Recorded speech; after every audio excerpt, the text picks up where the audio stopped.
Ladies and gentlemen, welcome to the channel. Your boy, World of Wrestling, here today to discuss about AEW Dynamite January 19th, 2022 review. This was actually a decent show. Again, very good storyline progressions took place in this episode, and the matches were a little bit better than last week's show. So there was a bit of improvement on this program. I enjoyed it. It had its ups, it had some of its downs, but mostly it was pretty good. So let's get right into it. The very first thing that took place on the show was a segment with Jon Moxley. Jon Moxley comes out to an irate crowd, happy to see him back and everything else. He cuts an excellent promo. Actually told one of the fans to go fuck off and asked the security to take this piece of shit out of the arena, which I don't understand what the hell the fan said to get him all irate and pissed off, but hey, it is what it is. I'm pretty sure the dummy said something really retarded that got him upset, and that's why he said what he said. I wouldn't think he would say something that terrible unless the person said something mean to him at first. But anyway, Jon Moxley pretty much cuts the promo saying, hey, look, I came out of rehab. I'm feeling better. I went through hell, and technically, hell is very liberating. It makes you feel like you can overcome anything, because if you can walk out of hell and feel 10 times better than when you walked in, you can overcome anything. And I think that is a very true statement in life. I think anything that, I'm a Christian, and if any of you want to, are not Christians and whatnot, I mean, you can fast forward, what have you, but my attitude is when Satan goes ahead and throws shit at you and he's trying to knock you down, you get right back up and you fight back. And he brought that up in his promo. He talked about a black demon trying to hold him down.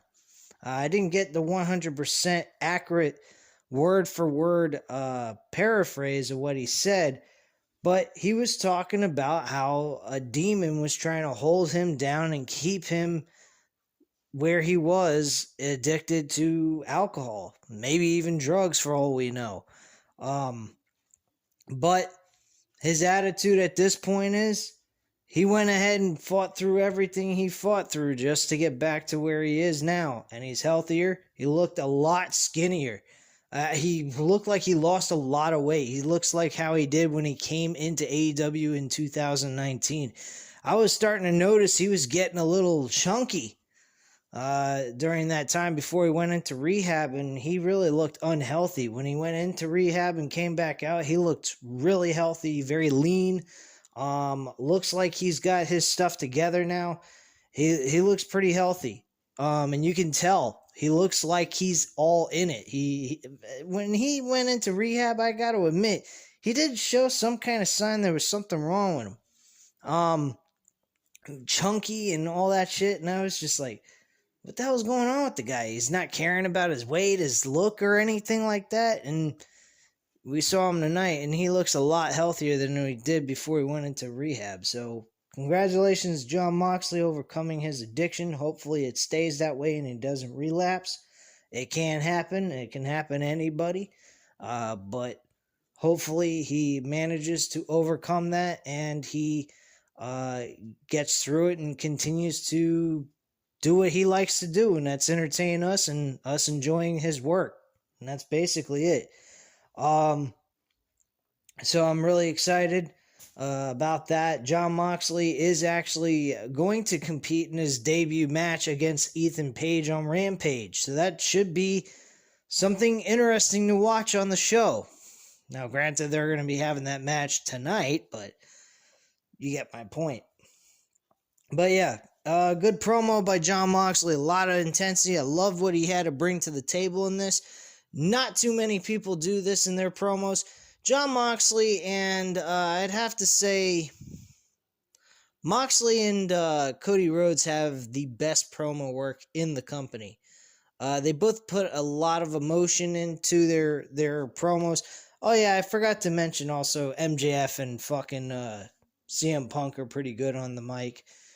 Bryan Danielson, he's alright. He's good. He gets to the point. He builds storylines through his promos, so he does a decent job. But the four guys I just mentioned before Bryan Danielson, those are the best in this company when it comes to promo work. So that's just my attitude on that. Let me know what you guys think of the promo work of the other pro wrestlers in AEW, and tell me what makes you think they're better than whatchamacallit, than what I just mentioned. But anyway, let's get into it. Hold on a sec. I don't particularly like this website that I just went to. It doesn't have it in a chronological order type format, so give me a second. Seems more like a preview towards the show. Just give me one moment.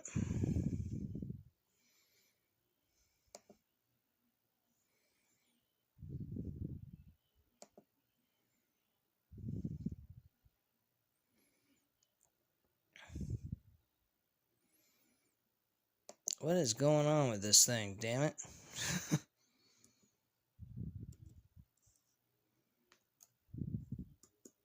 Having all kinds of issues here.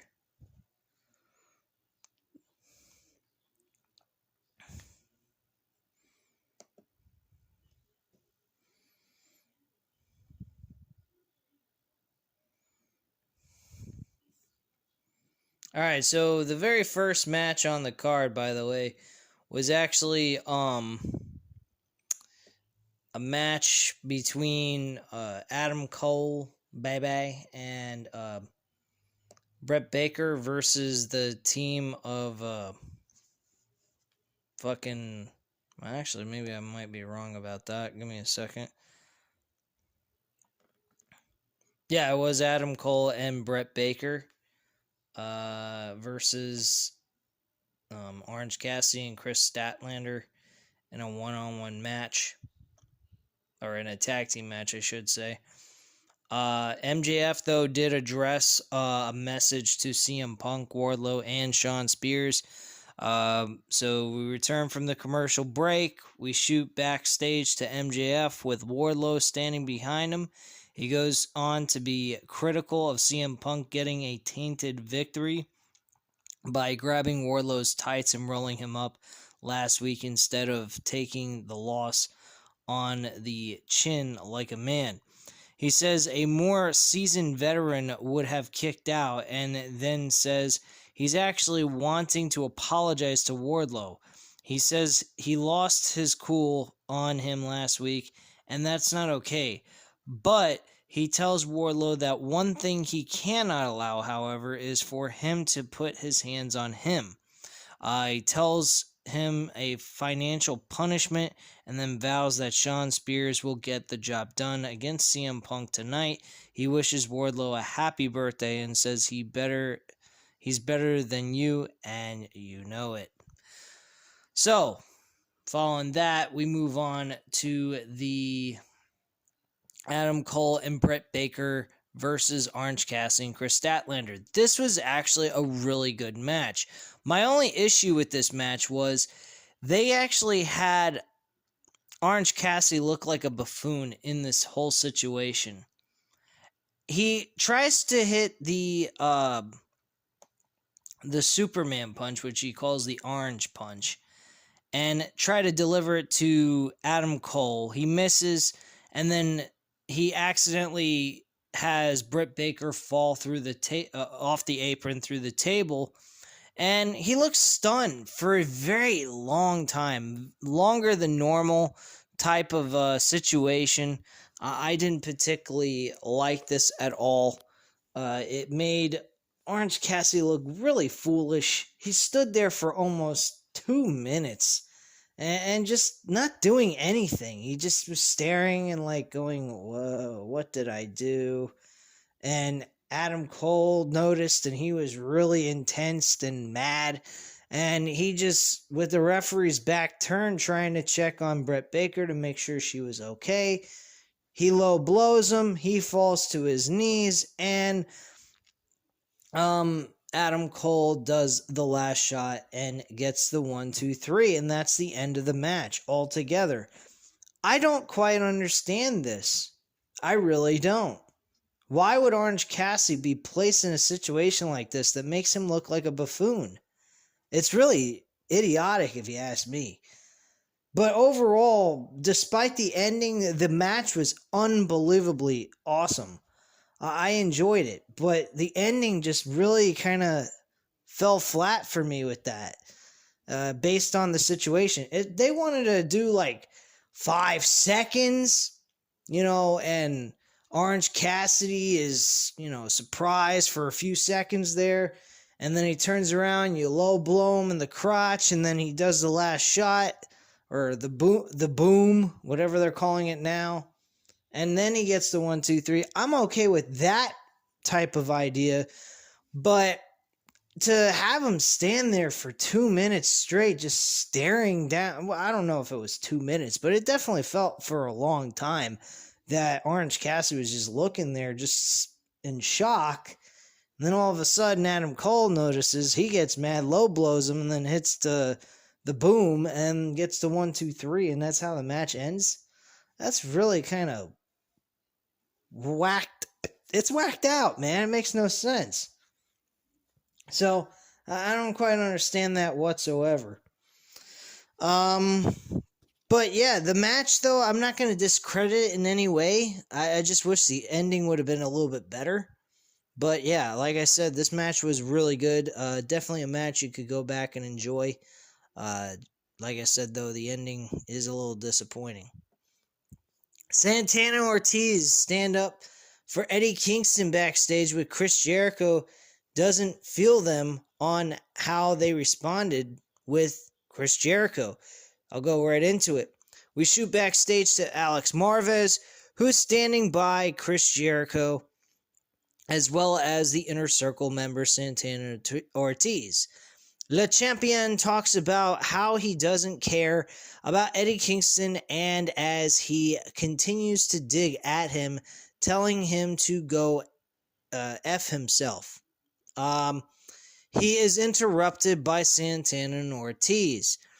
The two tell him to trend lightly when talking about the Mad King because they do care about him.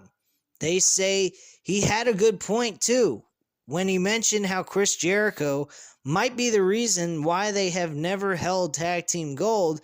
They walk off after saying, "Feel me?"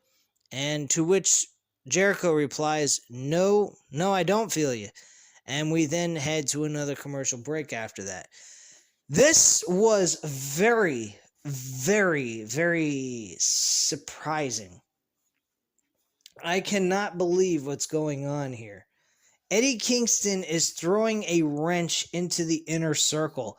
I don't know if Eddie Kingston's turning heel or he's trying to shine light on a situation that might exist within the Inner Circle, that some of the members like Jake Hager and Santana Ortiz are frowned upon. They're not really looked at as important assets to the Inner Circle. And granted, they're not consistently together all the time either. So it really kind of throws people off, just in my personal opinion.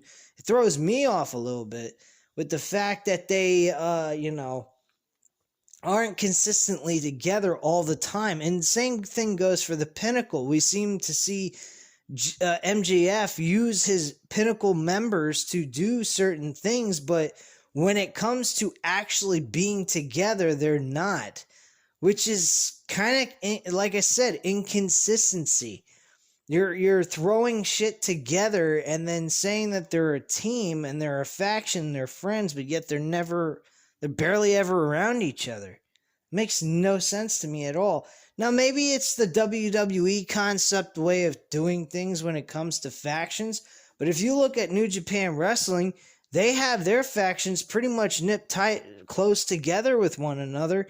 Yeah, they have their moments where they, go off and they do their own match, but there are certain instances, like, for example, the Bullet Club's got a big group of guys, and sometimes they'll bring out one or two people with them during their match. The Chaos, I believe they do the same thing every once in a blue moon. They definitely have tag team matches with their factions, so you have that feeling of consistency of them being together. NATO's tag, his group, they're always together in some capacity, either in tag team wrestling. They come out in NATO's actual matches sometimes, I believe. I might be wrong. I mean, I don't consistently watch New Japan Wrestling anymore like I used to, but they actually stay together in some capacity a lot, and they do a lot of matches together. AEW's factions, they don't. You don't see it that often anymore. They started off doing it the right way, and now they've kind of sprung away from all that, and I don't know why they're doing that, but it is what it is, I guess, as a way of looking at it. But personally, I think it's kind of interesting, but at the same time, it's a little concerning. I don't want to see the Inner Circle break up, because I think the Inner Circle is one of the best factions in the world in pro wrestling.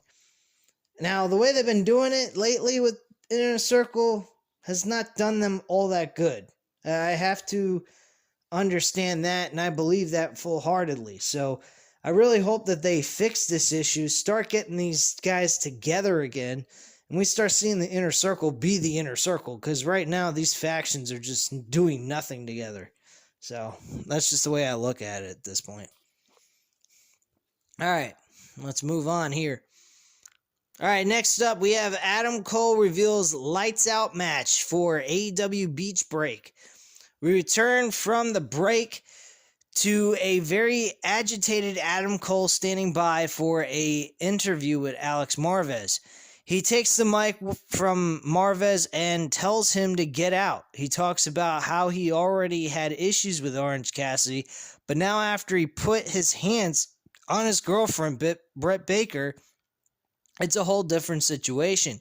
He vows to end his pathetic career in a Lights Out match that he informs us has been scheduled for next week's AEW's Beach Break special event.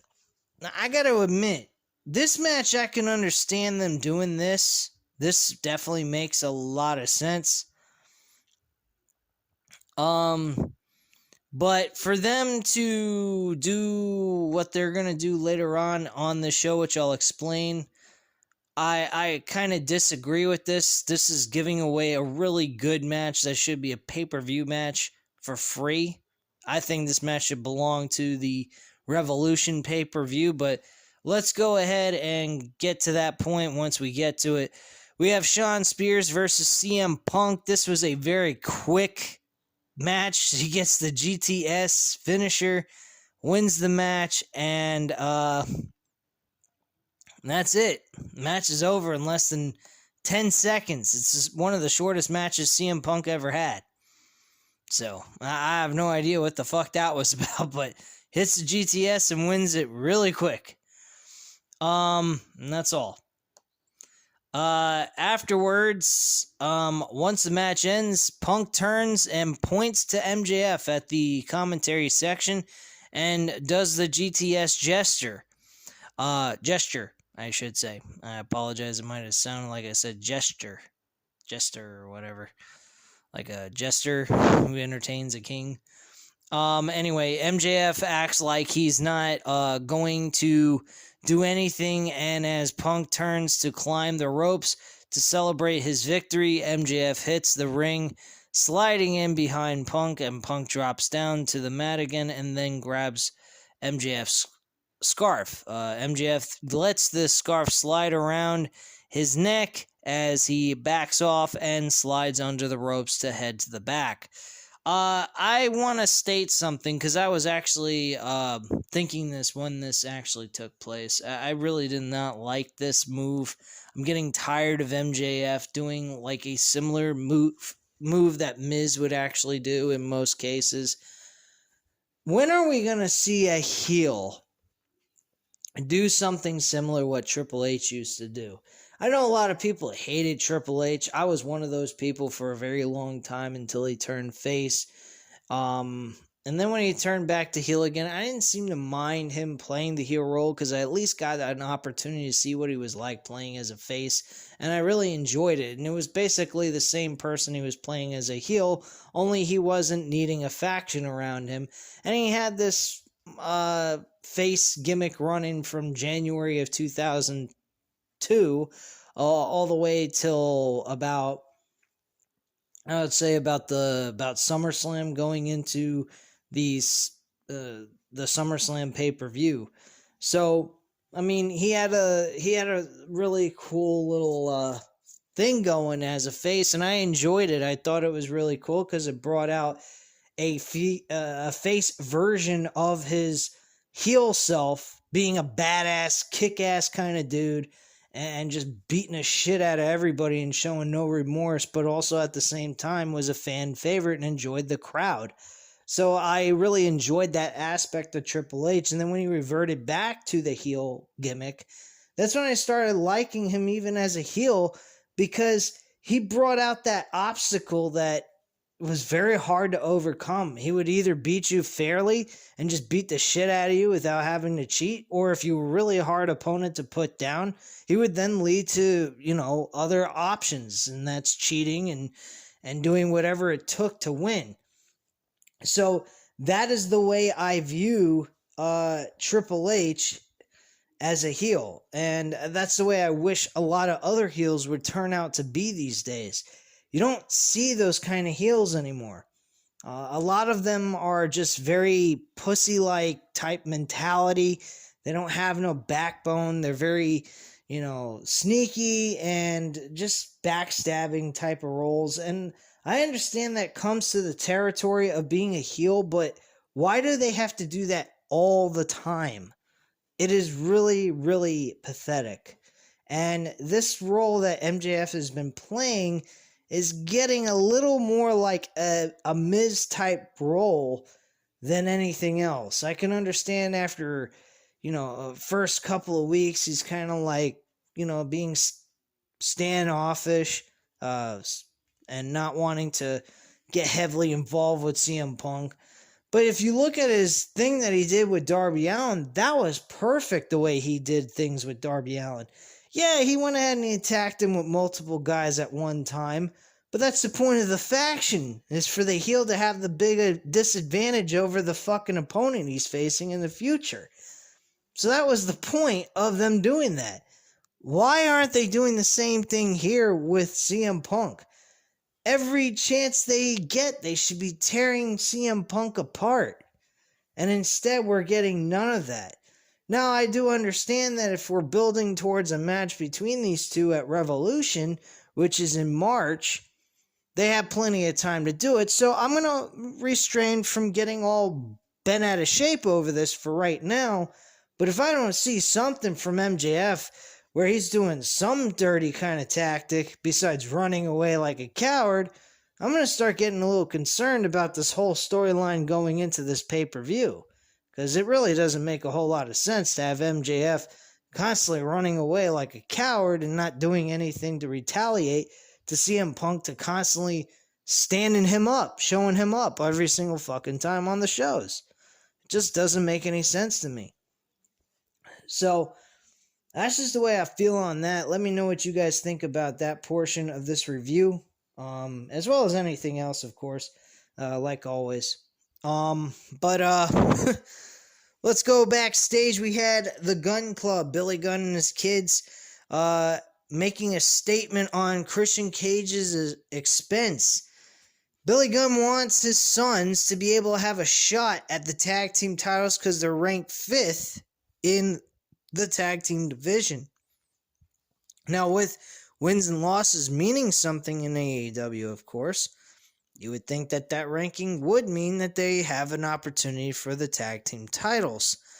Christian Cage, said, hey, I don't have a problem with that. You're one of the best tag team performers in the sport, but one thing that you never could do, and that's make a statement within the company.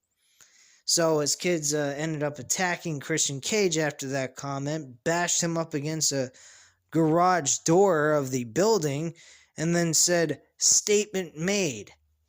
Yeah, okay. So you're attacking a man who's twice your age. He's in his 40s. You're probably in your early 20s, mid 20s possibly. And you're attacking a 40-year-old plus man and saying you're a badass, that you made a statement? That ain't no fucking statement. That's a damn joke. What a joke, man. Who the heck makes this crap up? I mean, that was really a poor segment in my opinion, but hey, it's just my opinion. Others might feel that this was a good segment. I don't. I don't think it was absolutely necessary to have Christian Cage being attacked. Now, if they had the tag team champions, let's put it this way. Let's say the tag team champions were there with Christian Cage. Billy Gunn's requesting for a tag team opportunity for his two sons. And they make that statement. And then attack the tag team champions and really beat the crap out of them, do the same thing they did at Christian Cage. Why, I would actually feel that is an actual statement, because they attacked the tag team champions, not a 40-plus-year-old man who really at this point in time in his career can't continuously keep getting in the ring and throwing his body around. That's the reason why he's teamed with the Jurassic Express to begin with.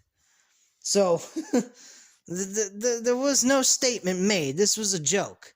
This was just two punk kids attacking an older man. That's ridiculous. So we get then Cody Rhodes. Basically, his whole conversation during this promo was actually really good, but there was fans in the crowd constantly chanting, "Shut the fuck up," which I don't know why they continuously are saying this to this guy. I mean, he ain't gonna shut up, that's for damn sure. But bottom line, I mean, let's be real, man. You can't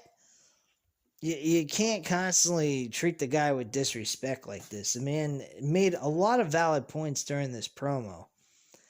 One, he said the starting of everything that's taken place now here in AEW is the beginning of what CM Punk had to say. CM Punk dropped the pipe bomb in 2011 in Las Vegas. That I do remember. The specific location I remember. I almost forgot the year. But it was in 2011 going into their match at Money in the Bank. He basically said, pro wrestling has got to change or wrestling's going to die. And he thought that the best way that WWE could ever improve is getting rid of Vince McMahon. If that has to do with death, well, then so be it. But that slowly but surely ended with CM Punk walking away from WWE and staying away for about 7 years. So from 2014 to 2021, he stayed away from wrestling. So that was basically the situation. Now, this idea continued even though he walked and stayed away from pro wrestling altogether. So basically, Cody says, at this point in time, I've been the one carrying everything on my back. From Ring of Honor and New Japan Wrestling, doing what we did there in that company. I kept that idea alive, and I created the All In pay-per-view. I think he mentioned that. Possibly. He might have not, which would have been a good idea, because that was one of the most unbelievable things he did. He went in Chicago and sold out 10,000 seats and did it and sold it out in less than a couple hours. The moment the tickets went on sale, they were gone within the same day. So that was a pretty damn impressive shit. But yeah, he pretty much states that, everyone wants me to turn heel, but I'm not going to turn heel just to entertain you guys. I'm here to stay the face because I am the guy who created this revolution along with CM Punk, basically. He was giving credit to CM Punk, but he felt he kept the dream and the idea alive when CM Punk was no longer in the picture of pro wrestling. So basically he said, a lot of people in traditional mentality of pro wrestling thought that the world championship, anything that had world championship, should be the main event title. Anything else without that is not considered a major title. It's a mid-card championship. Well, here in AEW, we consider the TNT championship just as important as a world title. And he said, but the one problem is right now it's not, because we have two TNT champions. There's a ladder sitting in the middle of the ring the whole entire time during this promo, by the way. I forgot to mention that. But he proposed the idea of a one-on-one match in a ladder match for next week's Beach Break. Now, like I said a little bit earlier during this review, I said I would discuss my dislike towards this idea. Not that the match is a bad idea, but that the fact that they're giving it to us for free next week. I personally dislike the idea. I think this match belongs on pay-per-view. It is a match seller. It is something that people would more than likely, I'm not actually more than, let me retract that. They would definitely pay money to see this match. I'll tell you why. One, it's a ladder match, which doesn't happen too often in AEW, except for the Battle Royales and the Casino Royales, where they're trying to climb the ladder and trying to achieve a number one contendership chip. But other than that, we have not seen a ladder match be used in an importance for a championship belt. So my personal feelings on this is, one, these two are double champions. There's two champions holding the exact same belt. And they're trying to do a unification. They consider the TNT championship as important as the world title. All right. So why aren't we getting this in the main event of Revolution? I mean, I would pay $49.99 just for this match alone. Sammy Guevara versus Cody for the TNT Championship, winner take all match. I mean, how can you not want to see this? This is crazy. And then you got freaking Lance Archer interested in the AEW World Title for, I think, the third or fourth time.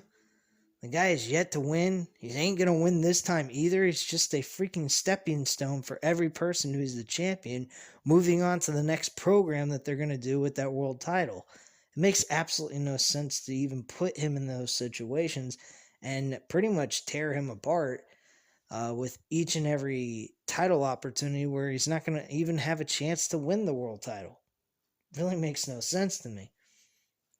So that is what they're building their main event show for Revolution, and putting the TNT Championship match for next week as their main event, which I appreciate that, but at the same time,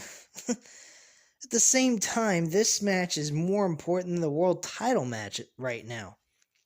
There's a lot of controversy going on with Cody's contract situation, which was also mentioned in this promo. He actually did not like the contract that he presented him and Sammy Guevara. That was a little hint that they're having contract dispute issues with one another, but they're trying to work through it so that he can officially be a true worker of the company. I'm sure Tony Khan is paying him with each appearance that he makes, at least, so that he's not doing this for free, which I highly doubt that's what Tony Khan would do with anybody. But, he's doing an amazing job. And I hope he does turn heel because this guy would do so much more as a heel than as a face right now. He's done everything he can as a face. Nobody's going to hate. People are disliking this because they don't want to see him as a face anymore. Flip the script, man. Change the role. Do something different. I liked Cody in 2016 to 2018 when he worked in Ring of Honor and New Japan Wrestling. He played a heel for most of his run. He acted like a fucking dick, and he was really good at it, you know? The face run that he did in AEW so far has been excellent. I'm not discrediting anything that he's done as a heel, or as a face, excuse me, but let's be real, man. It's getting kind of stale. That's the issue. It's not him portraying that he's a favorable guy. He's a guy that's fighting for the right to be a winner, and he does everything the right way, and he's not trying to be a cheater or find the shortcuts to winning matches. It's great, but after a while, it gets played out, and he's done pretty much everything he can with this role. So, at this point, let's change the act. Do something different. It's all people are asking for. So, and Sammy Guevara accepts the title match, by the way, later on in the show. So, alright. So, let's get to the other thing that took place. We had Malachi Black and Brody King versus Brian Pillman and Griff Garrison. This match was alright, but it wasn't all that good. I mean, it wasn't superb or fantastic. It didn't stand out to me as, oh my gosh, it's an awesome match. But Brody King and Malachi Black win this matchup. And then after the match, Malachi Black's cutting a promo, or getting ready to cut a promo, and then all of a sudden, Pat gets onto the Titantron. And this was awesome. Pac's like, you think you got me going ahead and bowing down to you and saying you're my master? He says, you got another thing coming. And again, he's holding this card with a king and an X's through the eyes of the king on the card, and then underneath it says justice. And that is basically what this whole thing is going to be built around. It's about justice. It's about getting what's done and making sure that there is justice put on to Malachi Black and for what he did, blinding him. And that's really all there is to it. And I like it. It's very simple, straight to the point, and I think these two will have an excellent match. No doubt about it. You gotta be an idiot to not think these two will produce a good match. I mean, if Malachi Black can produce a good match with Buddy Murphy in WWE when it's the shittiest freaking product going in pro wrestling right now, you don't think Malachi Black and Pat can produce the same similar type of matchup, if not better than that? Come on, you gotta be crazy. Alright, so let's move through here. We have Lance Archer being the next one for Hangman Page. They have a vignette airs showing the return of Murder Hawk Monster, Lance Archer, on last week's show. He's shown talking, as is Jake the Snake Roberts and Dan Lambert. This combination of Jake the Snake Roberts and Dan Lambert together, I'm not particularly interested in. I'd rather just see him with Dan Lambert. Jake the Snake Roberts has come and go at this role, playing for manager to Lance Archer, and I just don't particularly care for it. I care more seeing Dan Lambert be Lance Archer's mouthpiece than Jake the Snake Roberts. Not saying that he's a bad promo guy. It's just the fact that his his role with Lance Archer's really kind of gotten stale to me, and it needs to change with someone else. And I think Dan Lambert would be the better mouthpiece to use at this point than James or Jake the Snake Roberts, I should say. Sorry about the misstatement of the name. They make it clear they have their sights set on AEW World Champion Hangman Page. After this, we head to a commercial break, and that's that. The best friends hijack Cutler Cam to issue a challenge. So the commentators send us to a Cutler Cam segment. We're expecting the Young Bucks, but instead out comes another duo. Or up comes another duo, I should say. Best friends appear and challenge the Bucks, claiming they are the team to beat them, even though they haven't won much as of late. So that's just an issue of a challenge between two decent tag teams, which should be interesting. It is Trent Beretta and Rocky Romero. So those are the two guys that are going to challenge the Young Bucks. Should be an interesting match. They've fought against each other before in New Japan Wrestling. They even mentioned that in their promo about the New Japan, the IWGP Junior Heavyweight Tag Team titles. So then we get Frankie Kazarian and Lance Archer. This obviously is a one-sided beatdown. Lance Archer beats Frankie Kazarian about almost 5 minutes and gets the 1-2-3 with the blackout. And after the match, Hangman Page defends Cowboy Shit, which basically, once the match wraps up, we hear Dan Lambert on the mic ranting and raving about Hangman Page being the AEW World Champion. Eventually, Archer takes the mic and says he's sick of hearing about all this cowboy shit.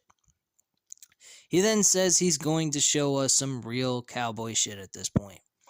On that note, Archer grabs Kazarian and takes him up the ramp with evil intentions. Before he can do what he had planned, Hangman Page makes his way out and gets right in Archer's face. He bitch slaps him right across the mouth, and the fight is on at that point. This goes back and forth, and eventually Hangman Page hits him with his boot and knocks him kind of silly into the ring. The champ and, at this point, then the champ and Archer duke it out. When in the ring, Archer looks to hit the blackout finisher on the champ, and instead Hangman escapes and looks to do the buckshot lariat. He doesn't get it, but he does get the better of Archer as he remains in the ring standing tall with Archer while Archer doesn't. And that's pretty much it. Nice little physical confrontation between these two guys. So I was pretty happy with this. We shoot backstage with Alex Marvez, who is with Dante Martin and Lee Murata, or Moretti. I might be mispronouncing the name. Moretti, and Matt Seidel. He talks to Martin about saving Seidel and Morty from an attack from Team Taz. He says they are like his brothers. They claim to have his back too. So from there, we shoot to the FTW champion Ricky Starks and fellow Team Taz member Powerhouse Hobbs. Starks point out Martin's potential brother complex, saying, "How many brothers do you have? What do you think everybody's your brother? You're going to soon find out that nobody is your friend in this company. You can only depend on yourself." But he does say that, like, Team Taz is more about family than anything else in that kind of sense, and he and Hobbs vow to be a thorn in their side. And then we head to a commercial break after that. So let me move down if I can. Alright. So, legit Layla Hirsch attacks Red Velvet and Chris Statlander.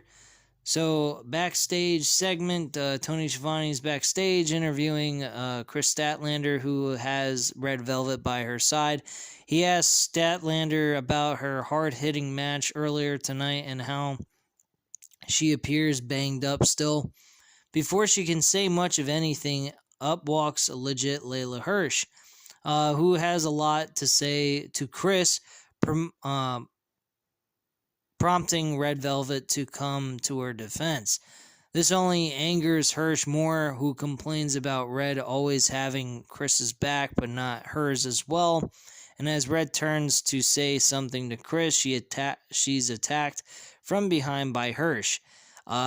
Chris kneels down to check on Red, and Hirsch attacks her as well from behind, slapping an armbar on her and having to be separated by officials backstage. So this was a little kind of like a WWE-esque type segment, I would say, but at the same time, there was far more intensity involved, especially with the armbar bringing that into play. I enjoyed that. But let's be real. I mean, the Layla Hirsch storyline has not been given enough push on AEW television. Layla Hirsch, I kind of feel, is a little not good at doing the heel work. Her being at her size, too, kind of plays a factor, in my opinion. I think that with her being only like, I think she's like 5'4", maybe less, maybe like 4'11", some shit like that. But with her being a small woman and all, I think her being a heel is not exactly the type of role she needs to be playing, because she would work better as a face, because she's the underdog, and the underdog is always a good guy. Good guy is always fighting to do the right thing and, overcome the odds, and that's what I see with a Layla Hirsch. Layla Hirsch is more suitable for a face than a heel. Just my way of looking at it. Let me know what you guys think about that as well. We got Sky Blue versus Serena Deeb. Serena Deeb squashes her in this matchup. Hands down, squashes her and puts her in a submission hold to make her tap out. Excellent match. Well, not really a match, but it was a good squash, which I thought was a good way of making Serena Deeb look dominant going into this possible women's championship match with Brett Baker. We shoot backstage to the Men of the Year, with Dan Lambert standing by their side. All ego, Ethan Page does the talking. Points out no one seemed interested in facing off with Jon Moxley after his return tonight. Tells Tony Khan to look no further and offers himself up for a spot. Wraps the segment up, and the commentators run down the Rampage lineup for Friday, where they confirm that Moxley and Page will be having their match. Following that, let me see here. Sammy Guevara flips through cards. Nothing special there. Pretty much just stating he's accepting the challenge, and that's it. The Hardy family office gets modified name, and new majority owner is added to this. This is Andrade El Idolo. Excuse me. I'm still mispronouncing the man's fucking name. Now we shoot to the backstage area where Tony Schiavone is standing by with Matt Hardy, Andrade El Idolo, and members of the Hardy family office. Hardy goes on to make some announcements. He and Andrade reveal that they have come to a business arrangement. They then list some of the details, which includes 50% of the HFO ownership going to Andrade, while Hardy retains 49% and 3 seats on the board of directors. This, to me, is really ridiculous. Why the fuck would he... I guess basically he sold some of his ownership to Andrade so he can make extra money. Sounds something like what Vince McMahon would probably do at this point. Sell off the fucking company and make a shitload of money. Only he wouldn't own it completely. He'd just get rid of it. But whatever. Anyway, The other two belong to Andrade and Jose. He also names Andrade the president of the renamed AFO. After this, we head back to commentary team, who gets us ready for the main event. This is dealing with Acclaimed and Darby Allin and Sting. Darby Allin actually was eliminated out of this match before the match even started. They attacked Darby Allin by putting his head inside the chair and then slamming him into the post by the ring post. And it kind of makes him stunned for a while. The referees wanted to take him backstage to check up on him, see how he's doing, seeing if he has any major injuries or anything like that. Later on in the match, he does show up, make a miraculous save to Sting, who, by the way, Sting did not look good in this match. This was probably one of the worst performances I've seen from Sting in a while. Didn't particularly care for this match all that much. He looked very sluggish through most of this match. By mid-portion, he was really out of it. And I don't want to see him in a wrestling ring anymore.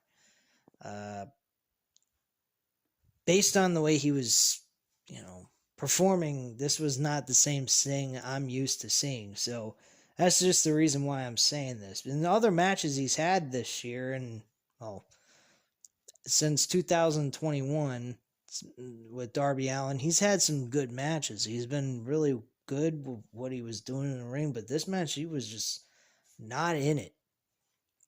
Really wasn't. He was really out of it, tired and exhausted. And I think that has to do with his age. I don't think it really has to do with his ability and skill set. I just think that Father Time has been, taken over on Sting's behalf. So I don't discredit anything that Sting has done in his career. So don't take what I'm saying the wrong way. But yeah, I think he needs to be a manager. I think he needs to stay away from the ring, and unless he's doing an actual tag team match. This was really not a tag team matchup for him. He was in a handicap match for most of it, and he had to do most of the legwork. And Darby Allin was placed in by mid-portion at this point, and then he got tagged in and did the rest of the work for all the way through the match to get the victory with a coffin drop. So that's pretty much that. Sting and Darby Allin pick up the victory, and the show goes off the air with them celebrating in the middle of the ring. Match wasn't all that bad. It was probably one of the better matches on the card, despite my feelings on Sting's in-ring ability, but they did a good job with entertaining the crowd. The crowd was very much interested in it, and they did a good job. This show, again, with concluding this review, I would say that the promo works were very good. The matches were a bit more improved than last week's episode, and as I said before, and they did some good storyline progression.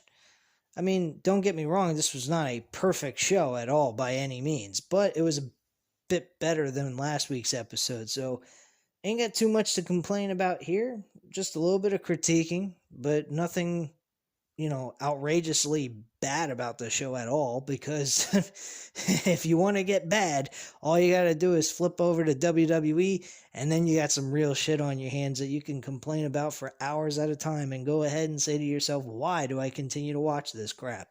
That's why you're not getting that many reviews from me about WWE's garbage anymore.